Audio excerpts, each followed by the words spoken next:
Yes, love does cover a multitude of sins. Happy Saturday, everyone. Welcome to the Real Academy with the Leadership Doctors, HERS.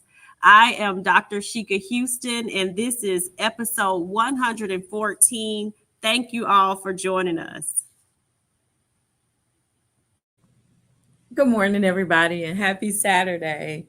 As Sheikah just told you guys, we are your leadership doctors, and we are super excited to be with you this morning. For those of you who are hopping over from Principal Hurt's session this morning, I know you are already on fire because he did an amazing job of talking about how we transfer our pain into greatness. Thank you for that word this morning, Principal Hurt, because all of us have some level of pain, and out of pain does come greatness. And that is our testimony as well. Create and Educate is one of those things that was birthed out of pain, and we are here at Create and Educate to serve whatever professional development needs that you might have. Because when we were in a lot of trouble in our schools several years ago, Sheikah and I really had nowhere to turn but to each other. And we didn't get support from the places that we were looking and thought that support should come from. We received support from distances, from folks like Principal Sean Hurt and Principal Kafele and Principal James Presley and Dr. Chika Akua. Those were the people who were there during that time to provide us with what we need. And we decided that, you know what, we are going to embrace this and we're going to become what we needed. And that's who we are. So we are here to provide professional development opportunities. We're here to be that reset that you might need. So when you're looking to fulfill professional development needs, let us know, because we've developed a framework that helped us through the process. We were in state sanctioned school improvement and didn't really see a way out. But with our framework that we created, and you see that at the top of the screen, it's our real framework, where the R stands for respect, the E is for excellence, the A is for accountability, that first L is for literacy, and that L at the end, which is powerful for us, is leadership, because what we needed was a way to lead our people out of what was considered a um, no way out situation. And I'm very thankful to be able to say that that framework led us off of the priority list, where Sheikah's school world was, and off the CSI list, which is where my school was. So if you are in trouble in any way, or if you just need support, reach out to us and let us know, because I guess in a nutshell, when we're talking about who we are, we just have to tell you that we're practitioners with a passion for helping schools, helping leaders, helping families, but most of all for helping children. Most definitely. Thank you, Tammy. I'm going to, before I tell you why we do exactly what we do, greet everyone because we appreciate you joining us. Please share this out if you haven't already. Good morning to Kenyelle, Principal Doc McKeever Jeter, Arcella, Barbara Pender, and that video link, Barbara, I'll put it in the comments after we finish. Principal Sean Hurt, who was on fire this morning. Principal Davis from Las Vegas, thank you for joining us. Principal Kafele, who we call the GOAT here in the education world, thank you for joining us. Josh, thank you for joining us from Texas, a part of our Fantastic Four crew. Miss September, Lakeisha Mabry, thank you for joining us. Melissa Jones Chunu, we appreciate all of you. Good morning, good morning. Good morning.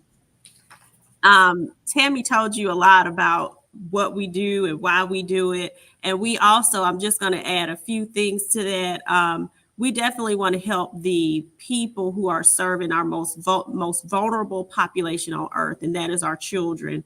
We want our children to know how great they are, how great their futures are.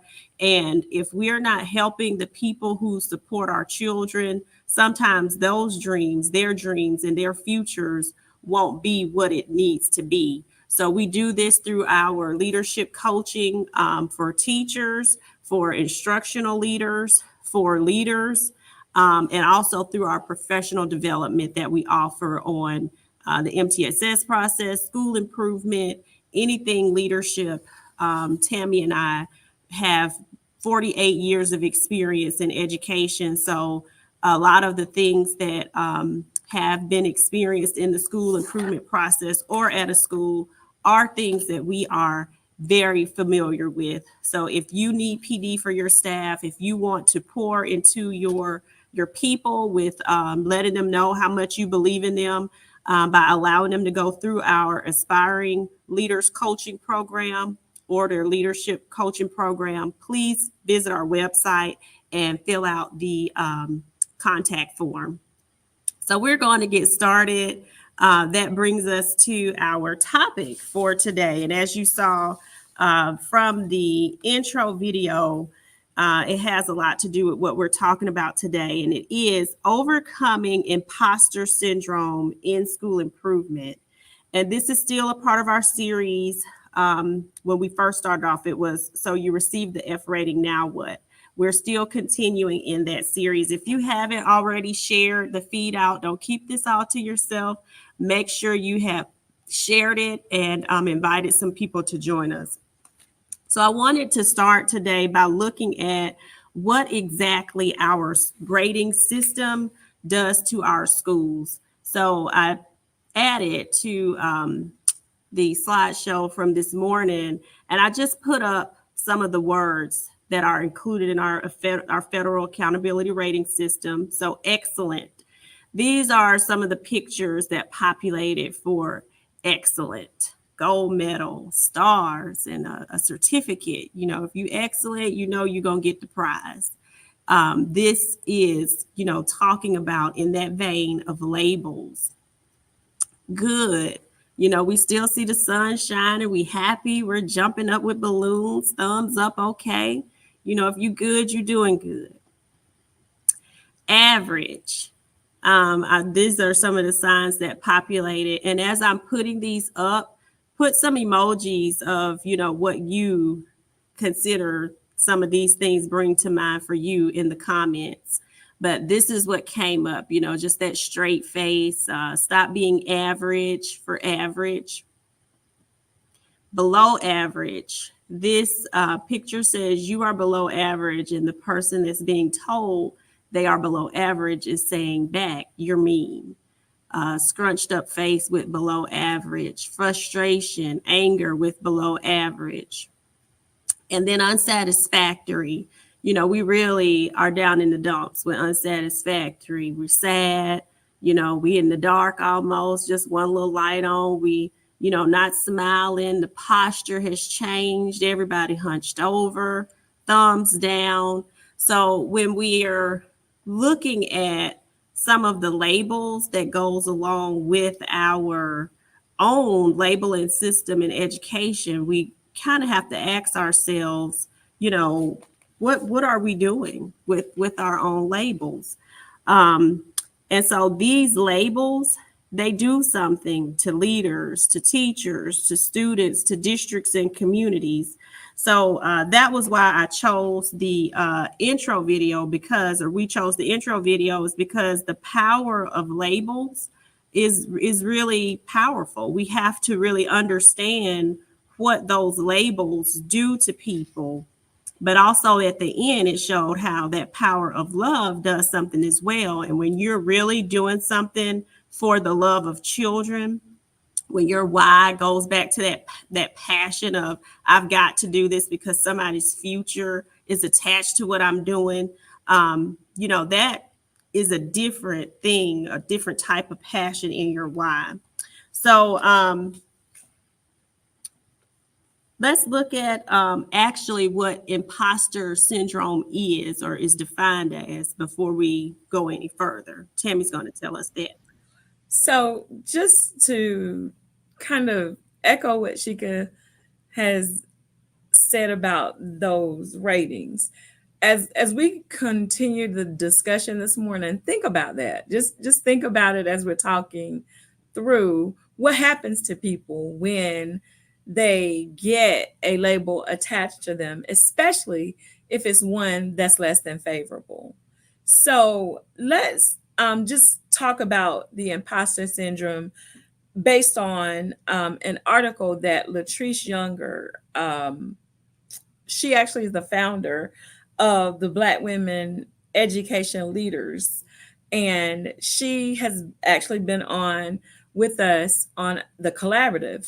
Latrice is a dynamic leader, fantastic. And she's done this article on imposter syndrome. And we want to talk with you from how Latrice defined imposter syndrome in her article. And she refers to imposter syndrome as when we unconsciously sabotage ourselves as we allow negative thoughts to take the front seats in our minds. And she says that it's feeling like a fake, or you attribute your success to luck, all the achievements and accomplishments that you have. Oh, I was just lucky enough to be here. Feeling like you're a failure, or feeling like you're going to fail, which is what leads to anxiety lots of times in leadership. And believe it or not, a part of an imposter's syndrome is perfectionism. And that's thinking that you always have to get things right. I think that we all have triggers that make us question ourselves. It's just kind of a natural part of developing as people. And in my mind, it takes me back to something that I learned when I was in the leadership dynamics course. And it's that whole imposter syndrome seems to have been birthed through that research on positive psychology, because the things that make people feel like they're imposters really come from self-limiting beliefs. And a lot of those self-limiting beliefs are things that we've carried with us even from our childhood. And the thing that we learned there is that beliefs drive behaviors, behaviors produce results, and results influence beliefs. So it's a repeating cycle. We have to train ourselves to think differently about ourselves, and we have to be willing to face the reality of where we really are. Research has shown that our brains automatically defaults to negativity and threats. So negative thoughts and beliefs actually have um, the power to show up in our behaviors. Most definitely, Tammy. And I saw an image earlier this week of it was an ear and it had a baby curled up in the ear. And it was saying that, the womb, what you hear basically, controls a lot of the things, what you're allowing yourself or subjecting yourself to controls your thoughts, and that all of that affects your behaviors and everything that you were just talking about. And one thing, key thing, and what Tammy talked about, training yourself. You have to be trained to change your thoughts. And with imposter syndrome, a lot of people think that, oh, it's only for the people who are getting unsatisfactory, but that is not true. As the director of secondary interventions, I've seen people who have an excellent rating who are also in an imposter syndrome because they start to think, oh, I'm excellent. We don't need none of that, what you talking about over here, because, we excellent. But see, when we start digging down into the data, everybody is not excellent. We've got to help everyone. Your school rating is excellent, but we still have work to do. So sometimes that excellent rating or that good rating makes people think, oh, well, we've arrived. We don't have anything else to do. We don't need any of those tools and resources when we do still need them. So training yourself, the first part of it is making sure that you even know what it sounds like. And as Tammy goes through those comments, I will say this for leaders, it may sound like I'm not prepared, or I don't have the right expertise for this. I'm just not knowledgeable enough. I'm not going to ask for help. I should already know all of these things already. Oh man, there's a podcast I heard about on this, but I'm not going to listen to it. It's not going to help. I'm just going to keep working, until 10 o'clock every night, because hard work, that's the key. That's what I need to do.